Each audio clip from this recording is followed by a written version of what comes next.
Hola, nosotros somos el grupo número 3 y hoy les hablaremos sobre la guerra y depresión. El desempleo no es una opción. Durante mucho tiempo los economistas pensaban que la economía era perfecta y se regulaba sola. Si alguien quería trabajar, encontraría empleo. El desempleo se consideraba un problema personal causado por pereza, falta de disciplina, vicios o poca preparación. El Estado no tenía que intervenir porque no era visto como un problema social o económico. Durante siglos se creyó que si alguien no tenía trabajo era porque no se esforzaba lo suficiente o porque tenía algún defecto de carácter. Nadie imaginaba que la economía en su conjunto podía fallar y dejar a millones de personas sin empleo, aunque estuvieran dispuestas a trabajar. La Gran Depresión nos mostró que esto era totalmente falso.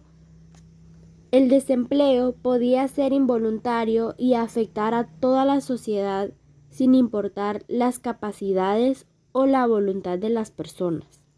El desempleo involuntario. En 1909, Beatrice Wade introdujo el concepto de desempleo involuntario. Las personas quieren trabajar, pero no hay suficientes empleos disponibles.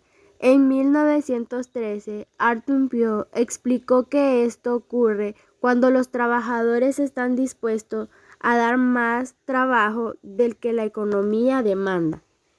Esta idea me parece muy importante porque cambia totalmente cómo vemos el desempleo. Antes se culpaba al trabajador, pero ahora entendemos que muchas veces las personas quieren trabajar y no pueden.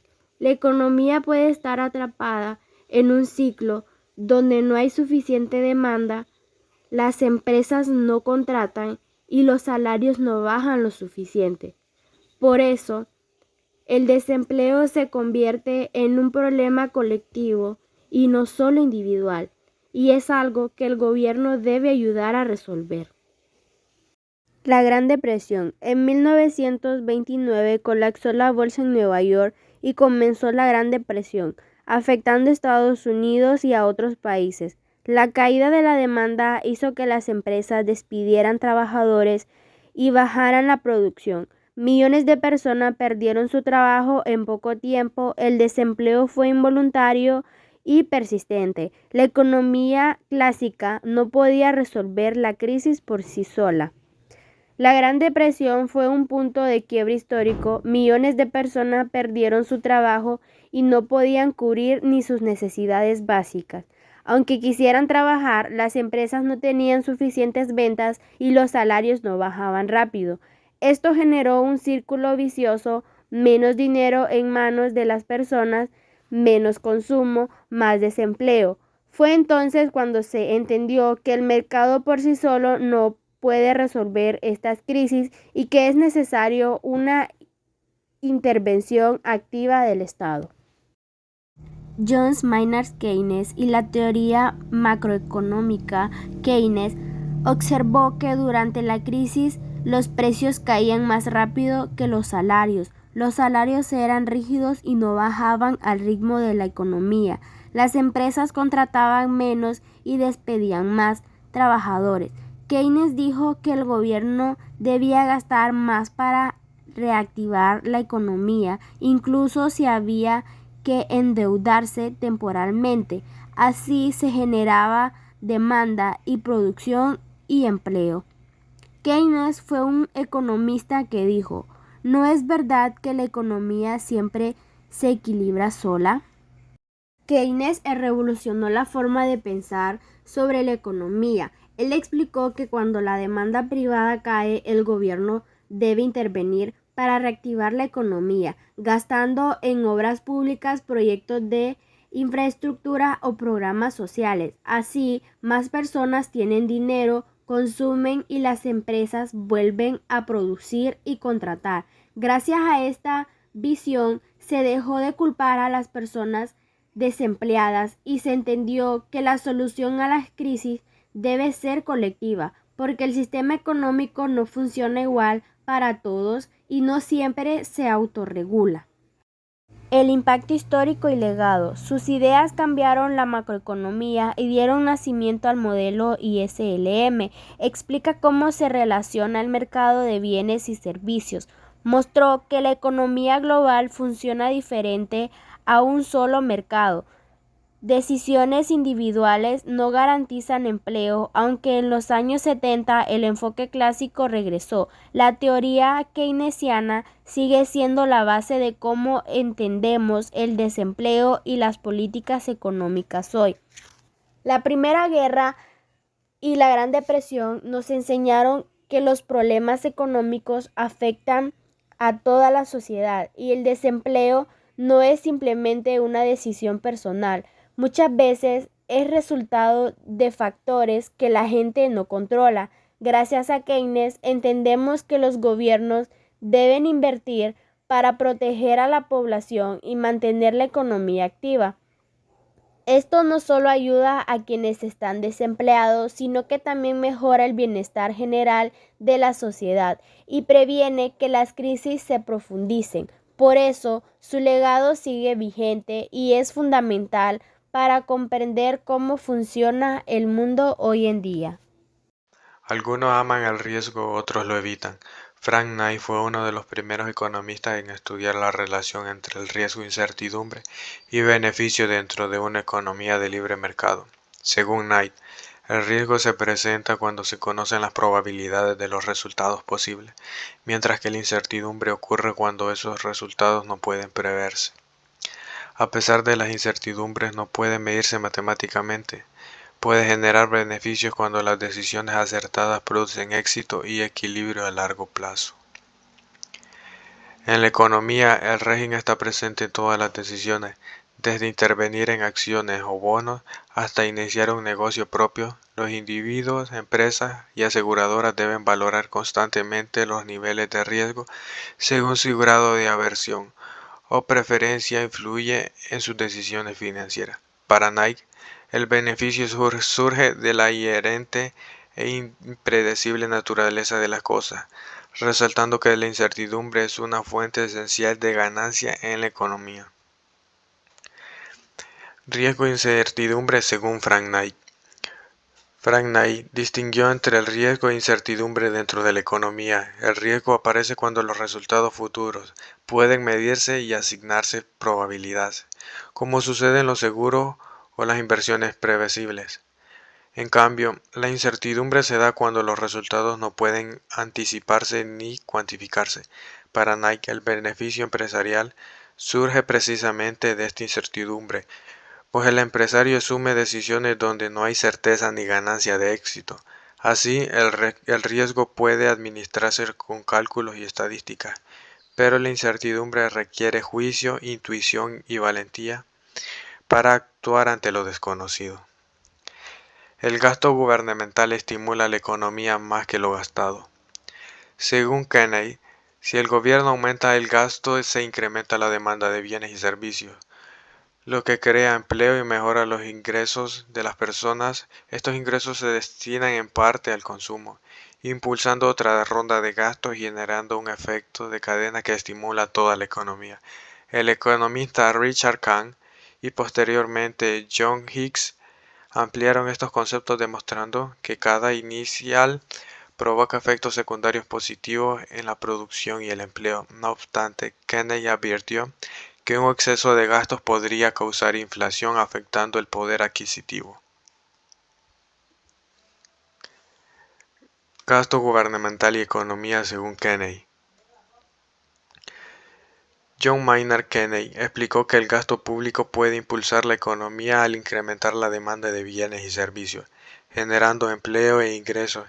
Ese dinero circula nuevamente en el consumo provocando un efecto multiplicador sobre la producción y el trabajo. Richard Kahn y John Hicks ampliaron este principio mostrando cómo cada inversor pública produce efectos positivos en cadena. No obstante, Keynes advirtió que un gasto excesivo puede generar inflación y reducir el poder adquisitivo, por lo que debe aplicarse con equilibrio. El aumento de gastos del Estado eleva la demanda efectiva y con ella el empleo y el ingreso nacional. Las economías están inmersas en la cultura. El sistema económico no puede entenderse como una esfera autónoma de individuos racionales que buscan el máximo beneficio, sino como una mera función de la organización social. Según la perspectiva del antropólogo y economista Karl Polanyi, su crítica se centra en que las personas son ante todo seres sociales inmersos en una sopa de cultura y tradición. La frase sopa de cultura y tradición es una metáfora que utiliza Karl Polanyi para expresar que el comportamiento humano y económico están profundamente inmersos y moldeados por el contexto social. Significa que las personas no actúan como individuos aislados motivados únicamente por el beneficio económico, sino que sus decisiones de consumo, producción y distribución están inevitablemente sazonadas y determinadas por un conjunto de valores, normas sociales, costumbres, relaciones familiares y reglas políticas. El intercambio de bienes y la actividad económica están fundamentalmente motivados por la búsqueda de estatus y la validación de la categoría social, actuando, por ejemplo, conforme a costumbres y ritos como se observaba en el estudio de las Islas Trobriand y no por el lucro individual. Históricamente, los factores culturales y sociales son el alimento principal de la vida económica y la pretensión del mercado moderno de desvincular lo económico de lo social ha sido la causa de graves convulsiones sociales. La actividad económica está impulsada principalmente por la búsqueda de estatus y la validación social, no por la simple avaricia individual. El ejemplo de las Islas Trobriand ilustra que las costumbres y los ritos a menudo tienen más peso que el lucro en la toma de decisiones económicas. Creo que el punto crucial es el cierre. Si históricamente lo cultural ha alimentado lo económico, la reciente separación forzada del mercado moderno es un experimento antinatural que lógicamente ha generado las graves convulsiones sociales. Las extrañas costumbres de los troviandeses. Las costumbres más notables de los troviandeses, estudiadas por Brunslins Malinowski, incluyen gran libertad sexual. Tanto hombres como mujeres gozan de amplia libertad sexual y los niños comienzan a explorar su sexualidad a edades tempranas como parte de su desarrollo natural.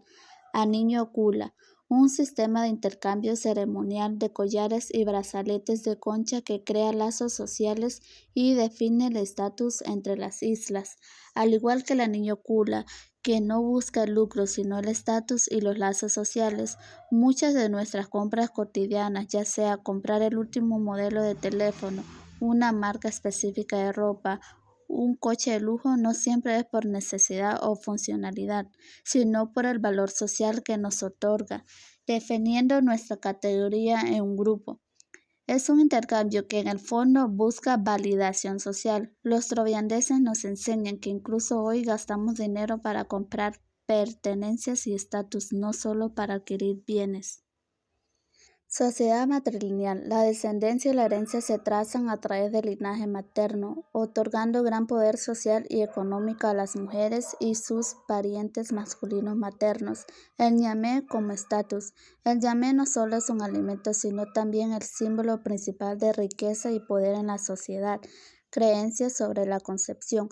Tradicionalmente no relacionaban el acto sexual con el embarazo, creyendo que los espíritus ancestrales causaban la concepción.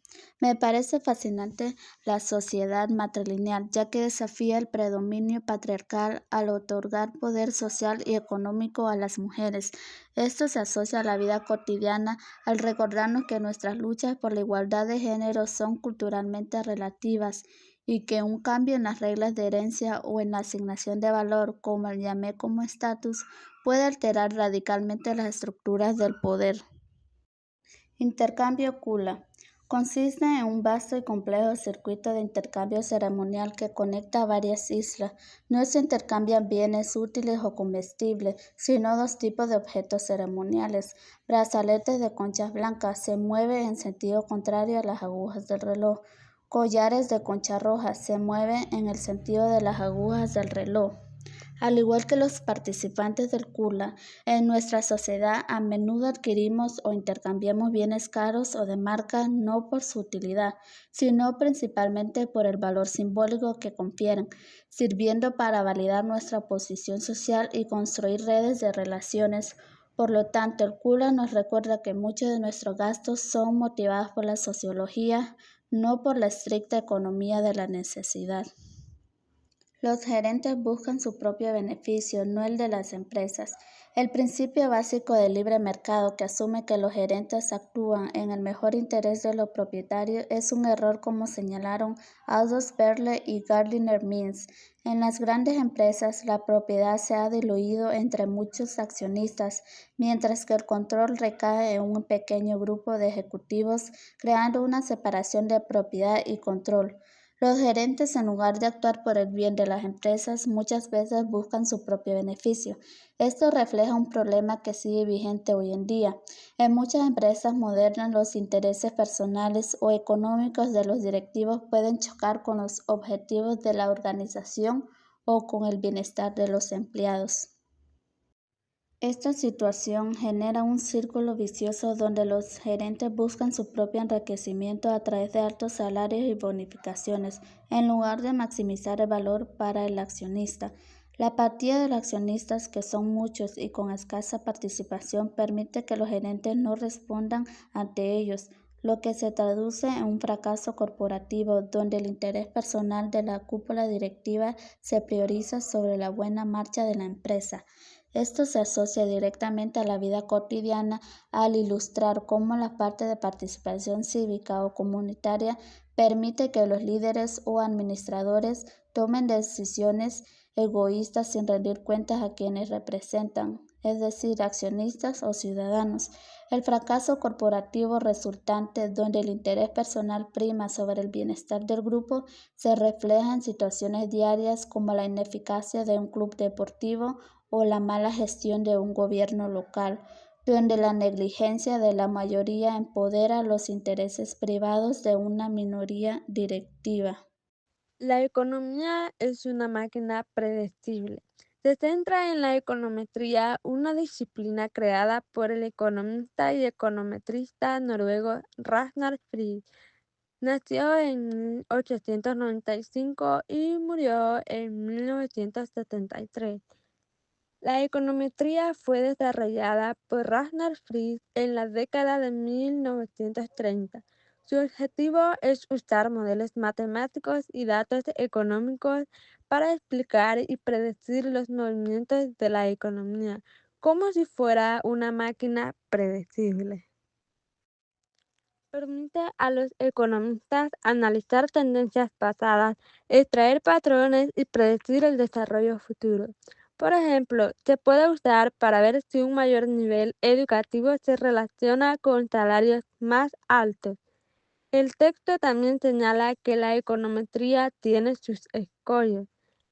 Las tendencias pasadas no siempre garantizan el comportamiento futuro, y es difícil considerar todas las variables que pueden influir en un resultado económico. Es importante no confundir la relevancia estadística con la relevancia económica. La economía es la ciencia de los recursos escasos. Según el economista Lionel, un recurso escaso es algo que no está disponible en la cantidad suficiente para satisfacer todas las necesidades y por lo tanto tiene un valor. El problema clave que enfrenta cualquier sociedad es decidir qué producir y en qué cantidad para satisfacer mejor a los consumidores, ya que la escasez es lo que da valor a los recursos. Las necesidades son limitadas, pero los recursos para satisfacerlas, como la tierra, el trabajo y el capital, son infinitos. Por ejemplo, si tienes un campo, puedes usarlo para cultivar o para que pasten los animales, pero no ambas cosas a la vez.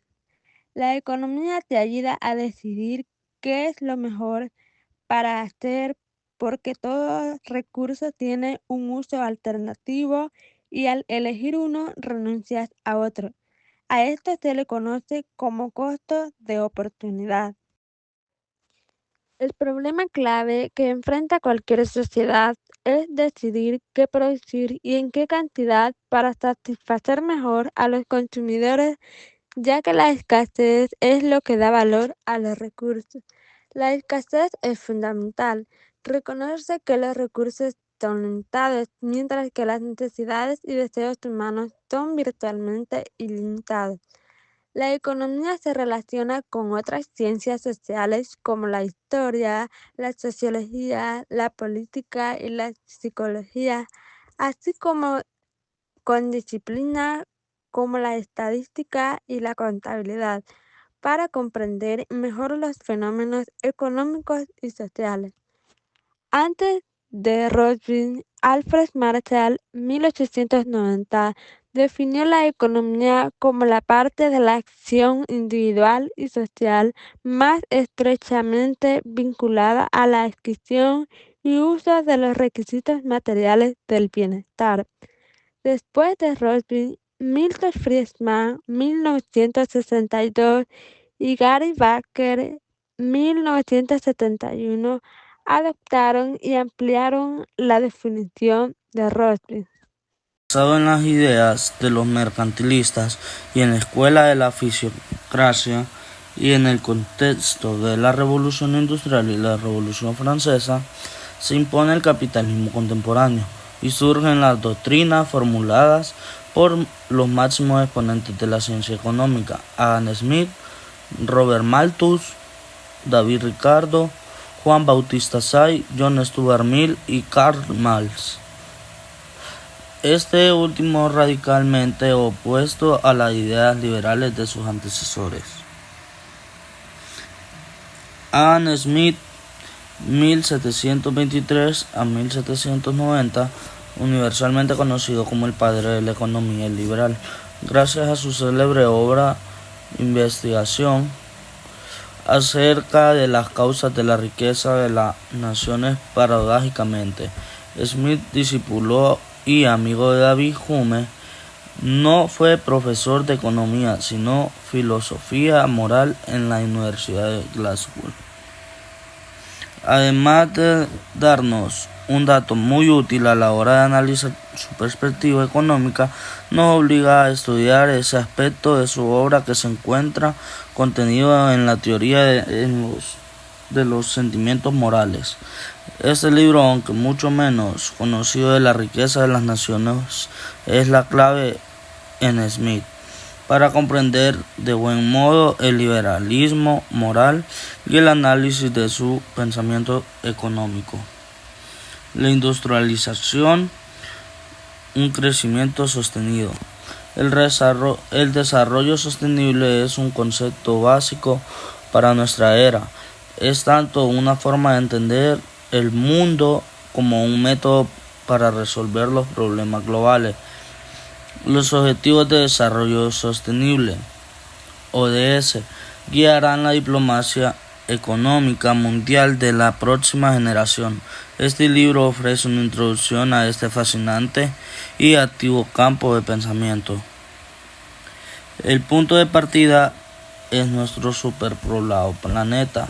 Actualmente viven en él 7.200 millones de personas, aproximadamente 9 veces los 800 millones de personas que albergaba en 1750. Al comienzo de la Revolución Industrial, la población mundial sigue aumentando a gran velocidad en unos 75 millones de personas por año. Los economistas acostumbraban a resumir el nivel de desarrollo de una economía con el Producto Interior Bruto por persona. El PIB mide el valor de mercado de la producción total de un país durante un periodo determinado de tiempo. Los diferentes precios para personas diferentes. Se explica cómo las empresas pueden vender el mismo producto a distintos precios dependiendo del tipo de persona o cliente. A esta práctica se le llama discriminación de precios y su objetivo principal es que las empresas maximicen su beneficio, cobrando más a quienes están dispuestos a pagar un precio alto y menos a quienes solo pueden pagar un precio bajo. Desde hace mucho tiempo, los economistas se han interesado por este tema. La cuestión de precios se remonta a varios pensadores. Jules Put en 1840, este ingeniero y economista francés fue uno de los primeros en proponer la idea de cobrar distintos precios por el mismo servicio. Surgió peajes varios en puntos, cobrando a los viajeros lo máximo que estaba dispuesto a pagar. Condenó esta práctica inicial, pero sentó la base del concepto. Arthur Pitt en 1920, el economista británico Pitt formalizó la teoría al identificar los 3 grados distintos de discriminación de precio. Proporcionó la estructura teórica que usamos hoy para clasificar esta práctica. Joanna Robinson en 1933, la destacada economista británica del siglo XX, analizó los efectos de esta práctica en la sociedad. En su obra Economista de la competencia imperfecta, su análisis superó los pros y contras sociales, concluyendo que no siempre es perjuicios para todos los consumidores. El primer grado se da cuando la empresa cobra a cada persona el precio máximo que está dispuesto a pagar, aunque en la práctica es difícil aplicar porque el vendedor tendría que saber exactamente cuánto sería el valor que le da cada individuo al producto. El segundo grado ocurre cuando el precio cambia dependiendo de la cantidad comprada o de alguna promoción, como cuando en los supermercados el segundo producto cuesta menos que el primero. El tercer grado es el más común y se basa en aplicar precios diferentes a grupos de consumidores. Un ejemplo claro son los descuentos para estudiantes, niños o personas mayores, que pagan menos que los adultos comunes. La economista Joanna Robinson fue una de las primeras personas que estudiaron este tema en su obra Economía de la competencia imperfecta de 1933. Ella analizó los efectos que la discriminación de precios tiene en la sociedad. Según Robinson, muchas personas la consideran injusta, ya que implica que algunas pagan más que otras por lo mismo. Sin embargo, también explica que esta práctica puede tener ventajas porque permite que más personas accedan a bienes y servicios que de otra manera no podrían pagar. En conclusión, la discriminación de precio busca encontrar el equilibrio entre el beneficio de la empresa y el acceso de los consumidores. Aunque a veces parezca injusto, también puede tener un lado positivo cuando permite que más personas puedan comprar o disfrutar algo. Personalmente, pienso que lo importante está en que los precios sean justos y que no sean aprovechados de los consumidores, sino que se usen para beneficio de todos de una manera más equilibrada. En conclusión, la Gran Depresión y la Segunda Guerra Mundial afectaron profundamente la economía mundial. Durante la Gran Depresión, millones de personas perdieron sus empleos y muchas familias quedaron en la pobreza. Fábricas cerraron y la producción disminuyó, provocando una gran crisis social. Con la llegada de la guerra, la economía empezó a moverse otra vez por la necesidad de producir armas, alimentos y materiales. Esto generó nuevos empleos y ayudó a que muchos países se recuperaran. Sin embargo, también hubo escasez, destrucción y sufrimiento por los conflictos. Estos hechos demostraron la importancia del papel del Estado para controlar y apoyar la economía en tiempos difíciles.